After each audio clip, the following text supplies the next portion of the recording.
buenas noches, bienvenidos a Será Justicia. El tema que vamos a abordar hoy, nadie está exento. Probablemente muchos de ustedes dicen, no, este tema para mí no entra porque ya estoy casado hace 20 años, en un matrimonio totalmente estable, donde están los roles bien definidos y el patrimonio también bien definido porque, bueno, ya hay una ley al respecto.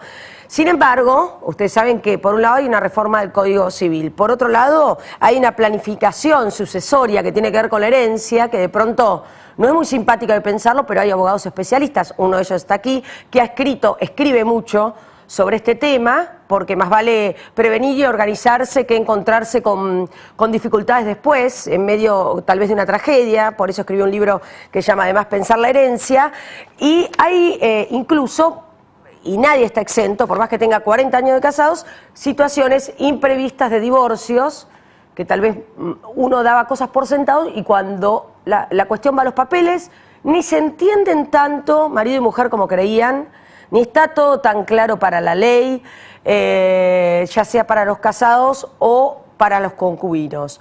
¿Qué prevé el nuevo Código Civil? ¿Qué pasa ahora con la actual, sociedad conyugal? ¿Cómo se están dando ahora los divorcios? ¿Se están utilizando contratos prenupciales? ¿Van a tener validez a futuro? ¿Lo tienen ahora? ¿Cómo es el manejo de la economía entre los matrimonios? Todo este tema lo vamos a tratar después de la pausa.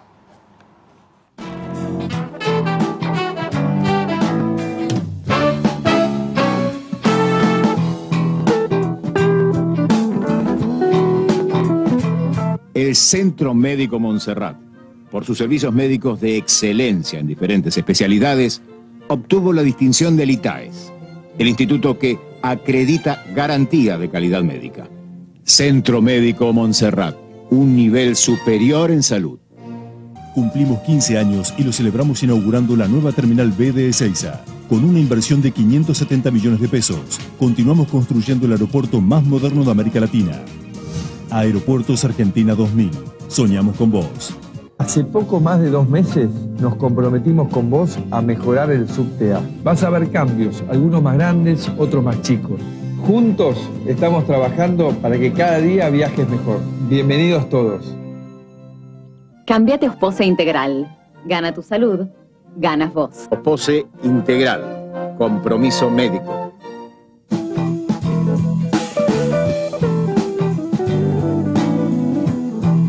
El doctor Leonardo Glickin es especialista en planificación patrimonial y sucesoria, autor de este libro, que es Matrimonio y Patrimonio, que es el libro que me llevó a hacer este programa. Me parece que, además, justo, digamos, en esta semana recibí un llamado de una conocida que me dice, bueno, me estoy separando de mi marido, pero hace 7 años que estamos juntos, no estamos casados, compró la casa dentro de estos 7 años juntos, tenemos 2 chicos chiquitos, pero aparentemente no me corresponde nada. Entonces yo dije, bueno, mejor imposible, porque ustedes ya estaban invitados y es una de las tantas cuestiones que de pronto, como yo hago judiciales, me vienen mamás del colegio ni les cuento, que me vienen a preguntar y yo lo ignoro. Y uno cree que de pronto, estando en concubinato, tienen los mismos derechos por tener hijos y después se da cuenta que no es así, sobre todo a la hora de planificar la sucesión. Y la doctora Osana Echevarría es especialista en Derecho de Familia y mediadora judicial. Buenas noches, gracias por venir. ¿Qué tal? Gracias por invitarme. Bueno, ustedes están especializados en el tema, usted también hace mediaciones, tal como recién lo decíamos. ¿Cuáles son los problemas hoy que hay en las parejas en cuanto al manejo del matrimonio? Del patrimonio o del matrimonio. Las dos cosas. Las dos cosas. Bueno, porque el patrimonio define un poco el matrimonio y viceversa. Sí. En primer lugar, nosotros tenemos un sistema que está muy pautado, o sea, nosotros tenemos un orden público que es muy invasivo y esto significa que hay una cierta libertad que necesitarían algunas personas y que con el código actual no tienen.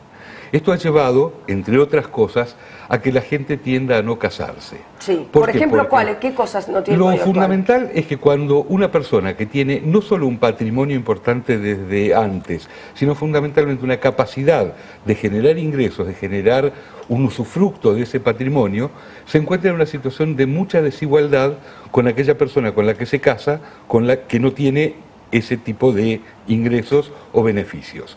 Entonces puede darse el caso de que después de unos años de matrimonio fracasa esa relación y cuando se divorcian, todo aquello que se había comprado a lo largo del matrimonio hay que repartirlo entre dos. Es un bien ganancial. Es un bien ganancial, exactamente. Bien. Y eso es visto por muchos como algo en algún sentido injusto. Bien, ¿y cuando cambian algo si hay hijos en el medio? A ver, cuando no están casados, actualmente eso no da ningún derecho al que no es el dueño de los bienes. El hecho de tener hijos, en lo que impacta fundamentalmente dentro de la relación, es en cuanto a la obligación alimentaria. Obligación que en principio es de ambos padres, pero que por supuesto luego se gradúa en función de los ingresos y el patrimonio que tiene cada uno de ellos, y cuál es la prestación directa. Por ejemplo, en el caso de una madre que se hace cargo en forma directa de los chicos, eso implica que de alguna manera compensa con una mayor cantidad de dinero que debería aportar el Absolutamente. padre. Bueno, en su caso como mediadora, ¿cuáles son los temas más frecuentes que tiene Osana? La división de sociedad conyugal es algo muy común.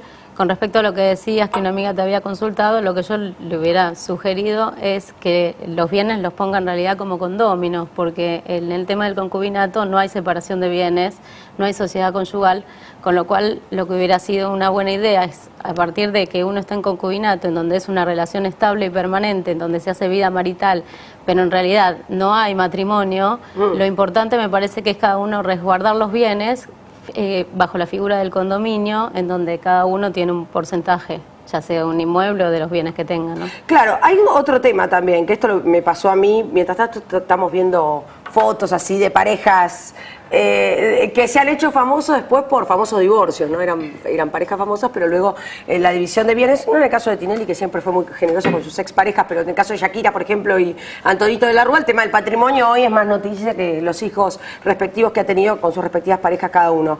Ahora, digo, hay otro tema, que es cuando, por ejemplo, uno lo quiere poner al bien como bien de familia y no está casado. Sí. Ahí hay todo un problema, porque al no estar casado, ese bien tiene que estar a nombre de alguno de los dos. Mi caso es así, yo no estoy casada, estoy hace 15 años juntada y los bienes están a mi nombre, digamos, porque es bien de familia. Pero el bien de familia en realidad protege a todos los que habitan dentro del inmueble.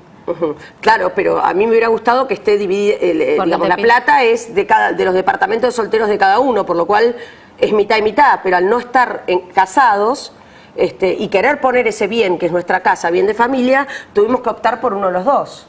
Por lo cual es terriblemente injusto, incluso para mí en materia impositiva, digamos. Bueno, eso se podría resolver con un contradocumento. Si es que hay vocación de reconocer la parte del otro, eso se podría resolver. Si no se puede resolver con un condominio, con un contradocumento en el cual se explique cuál es la verdadera situación y el origen del dinero con el que se compraron los bienes. ¿Esto está contemplado por la reforma del Código Civil? ¿Esta cuestión de los concubinos que quieren proteger como bien de familia una propiedad? Los concubinos van a estar protegidos de otra manera. En principio, la reforma del Código Civil da una mucho mayor protección al bien de familia. El concepto de bien de familia pasa a ser mucho más extendido. No solamente los que estén en no, la libertad solamente por el matrimonial. hecho de tener una relación familiar, eso automáticamente constituye una figura similar a lo que hoy es el bien de familia.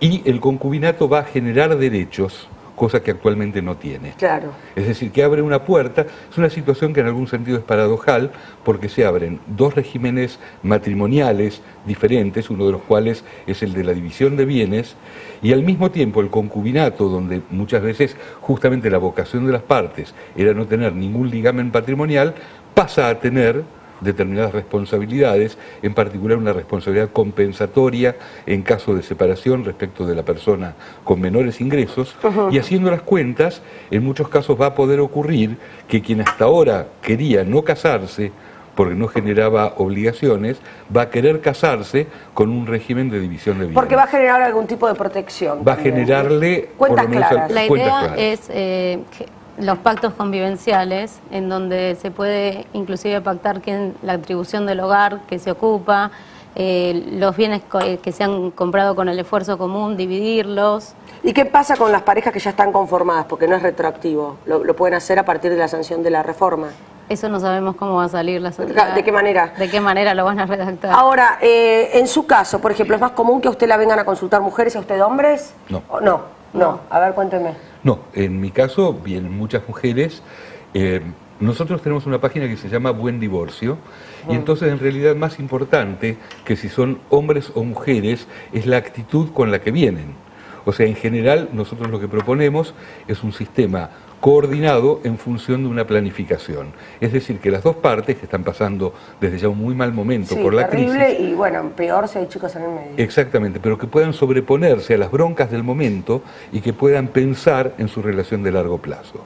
A veces el pensar en lo que, por ejemplo, en lo que puede significar tener nietos. Sí, o una sucesión. O una sucesión puede ayudar a bajar la conflictividad del presente y decir, bueno, ella o él no es mi enemigo, sino que en realidad en algunas cosas tenemos que acordar en función de poder proteger el patrimonio en común. Bueno, usted como mediadora lo debe vivir una confrontación permanente, o ve más una actitud de buen divorcio.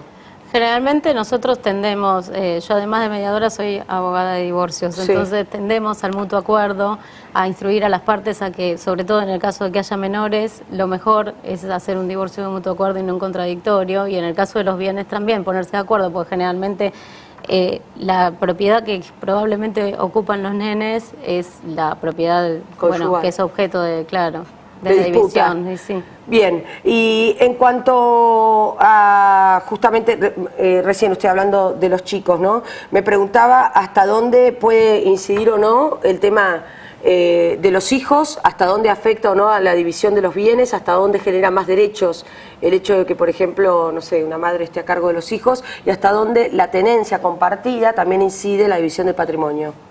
Y siempre tiene mucha más responsabilidad, sobre todo el padre que se queda con los nenes, va a tratar de proteger el patrimonio como para también proveerles a ellos un futuro mejor. ¿Cuál es la tendencia que ustedes ven? Porque hay una tendencia a la tenencia compartida en donde se reducen las obligaciones de las partes económicas.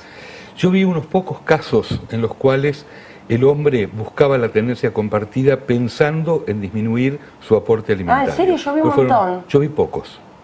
Bien, ¿por qué?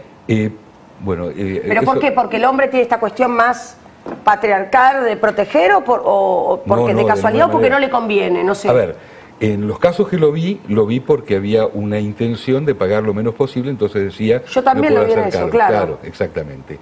Había otros casos donde la búsqueda de la tenencia compartida era una búsqueda legítima basada en una vocación de ese padre de estar más tiempo con sus hijos, pero en general usted lo que observa es que todavía los padres no están tampoco en el medio de una situación de divorcio tan, digamos, seguros de pedir una tenencia compartida con las responsabilidades que eso conlleva. Yo diría que muchos padres, en particular con los chicos, no están ni entrenados ni tienen la vocación de hacerse cargo al igual que la madre.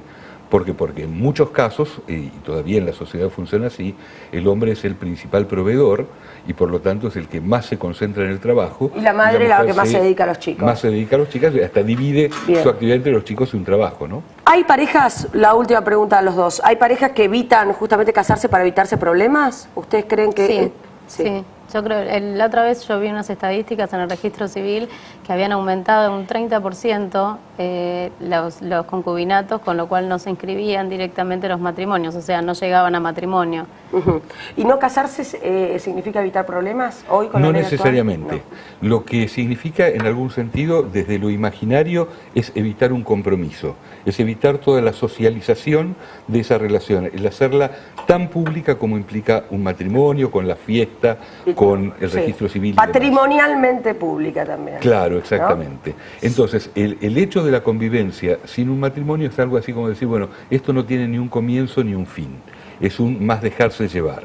Y esto, de alguna manera, responde un poco más a la formación y a la ideología de lo que llamamos la generación X, o sea, los que nacieron de 1964 en adelante, que tienen la costumbre, por lo menos, de hacer una prueba, un ensayo de lo que es la relación de convivencia antes de casarse. Hay quienes después no se casan nunca, hay quienes después se casan, pero una costumbre muy asentada es la de primero hacer una prueba, primero convivir. Absolutamente, y después ya llevar la cuestión a los papeles. Gracias a ambos. Gracias. Y estamos también con un juez de familia, que es el doctor Germán Meissner, juez del Tribunal de Familia número 1 de Quilmes, profesor de posgrado en especialización en Derecho de Familia de la Universidad Nacional de La Plata, ¿es así? Así es. Buenas noches, gracias por venir. No, y a ustedes por invitarme, para que vean que la justicia a veces también habla, no solo por sus sentencias. No, por supuesto, y gracias a ustedes por venirse hasta aquí. Será Justicia, me interesaba un juez para ver cuáles son los conflictos con los que usted se enfrenta diariamente, ¿no? ¿Cómo los tiene que dirimir?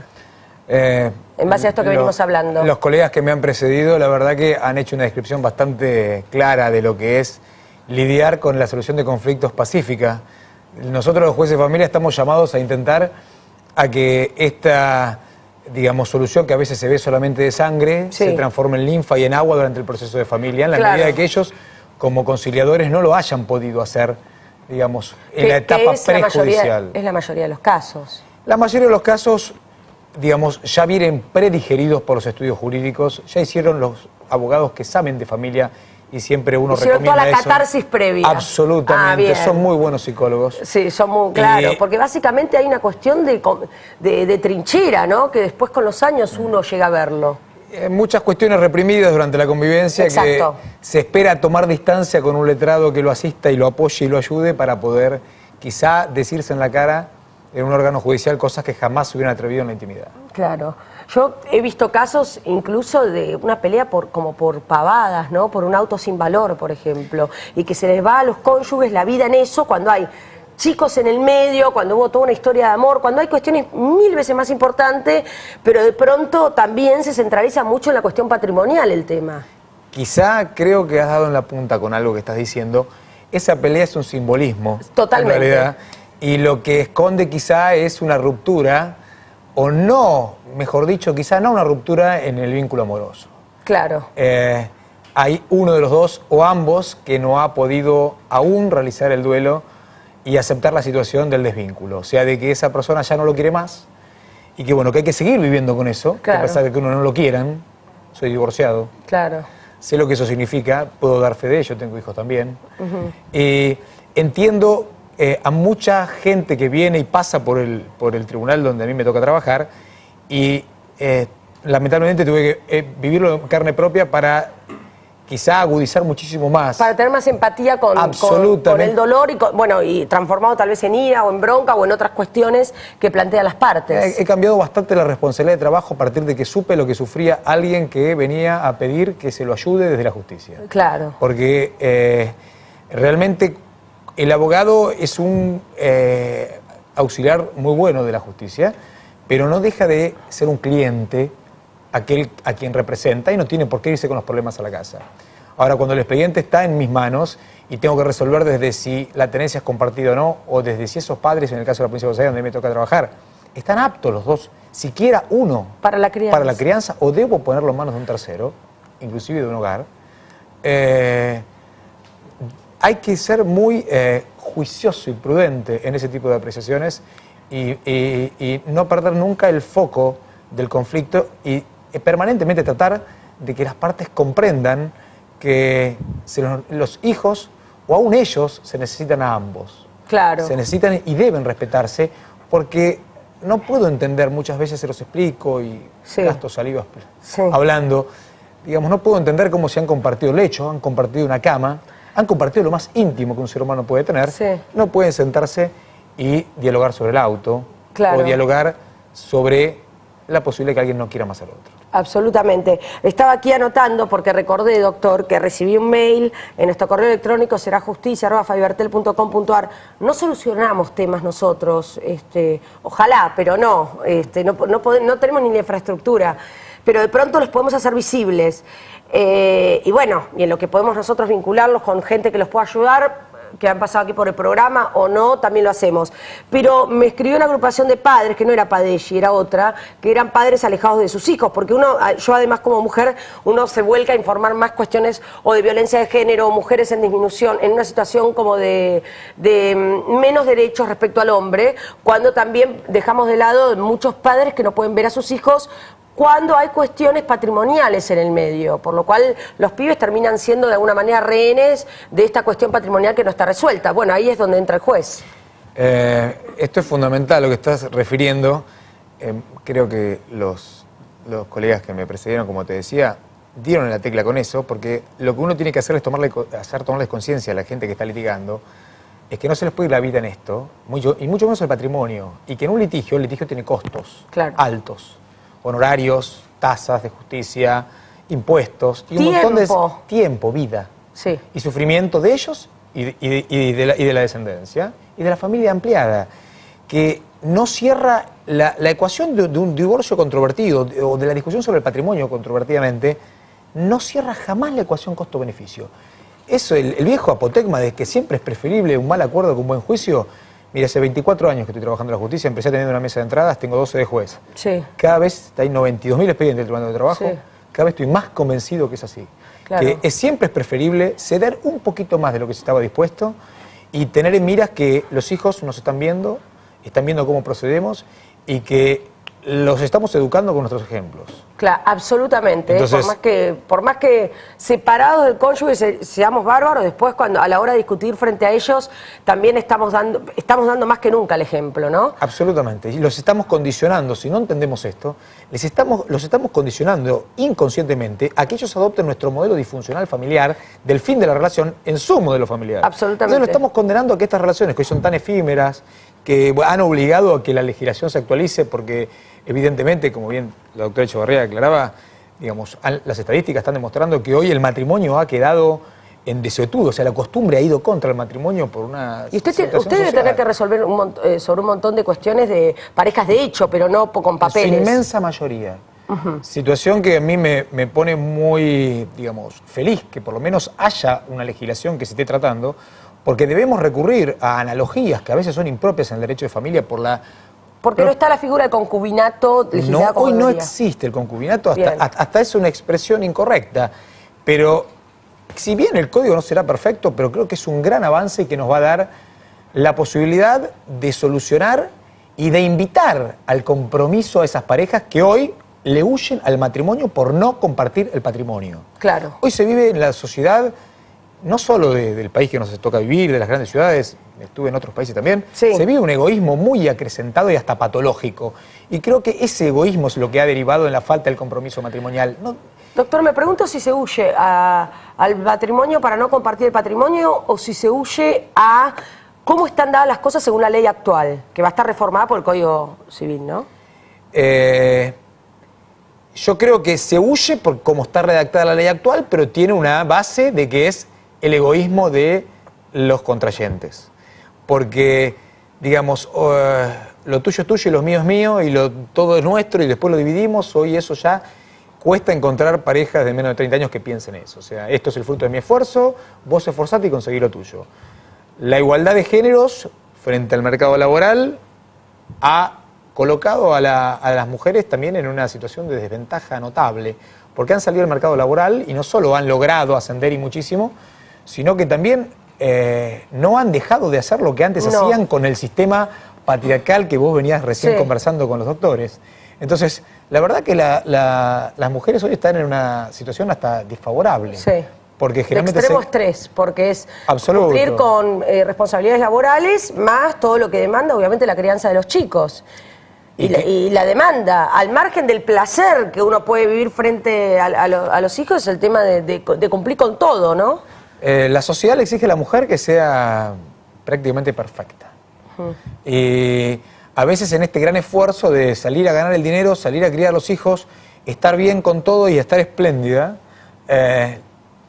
se olvidan un poco también de la pareja. Y lo mismo le sucede al marido con la mujer. Y esta relación se construye día a día.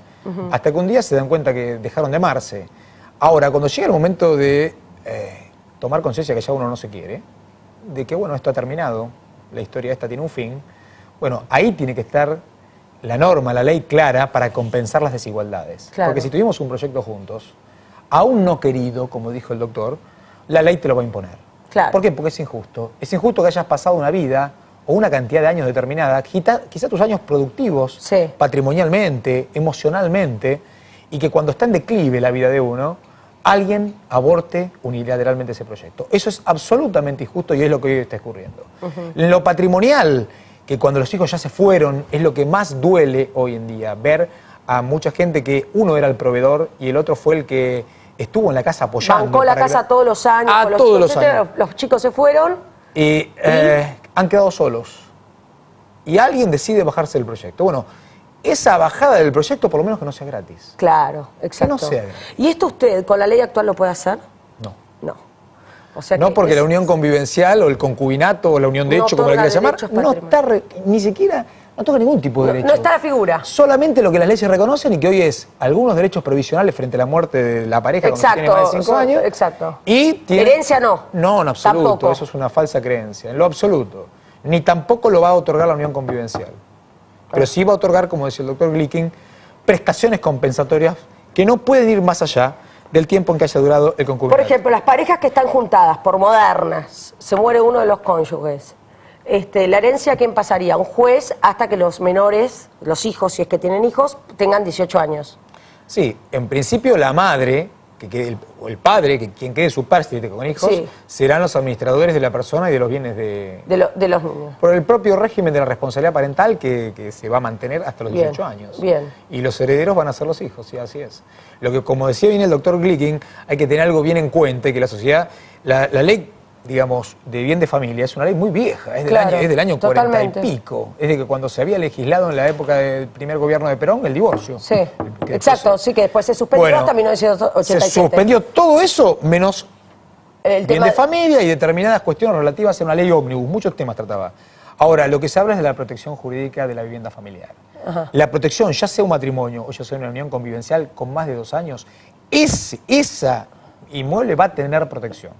Claro, algunos más amplios con el matrimonio, otro un poquito menor, que no podrá ir más allá de lo que ha durado el concubinato. O la unión convivencial, que no podrá ser más de 2 años.